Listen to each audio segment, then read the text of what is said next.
Баршаңызға сәлем. Бүгін менде өте оңай, керемет сосиски в тесте сырым болады. Бізде сүт, менде сүт кішкене ашыған.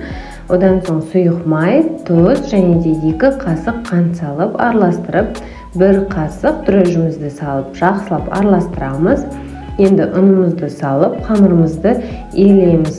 Қамыр бізде қатты болмауы қажет, кішкене қолға жабысып тұратындай болуы керек. Осылай иілеп, бетін жауып, 1 сағатқа жылы жерге қойып қоямыз. Міне 1 сағат өтті. Енді қамырымызды аламыз, ұн себеміз. Осылай қойып, қолымызбен бірінші кішкене басып аламыз. Одан соң оқтаумен кішкене ғана үстінен басып шығамыз.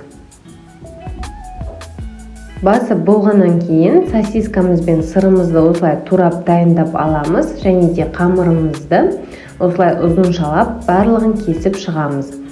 Енді осылай 1 сосиска мен сырымызды алып ораймыз. Мен 1 сосисканы 3-ке бөлдім, сонда көбіректеу шығады.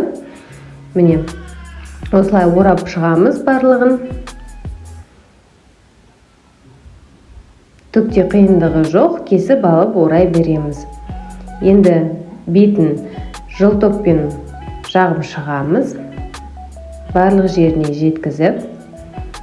Одан соң үстіне әсемдік үшін кішкене күнжіт сепсе болады, және 180 градуста 15-20 минут пісіреміз. Міне осындай әдемі болып пісті, сырлары еріп жақсы болады.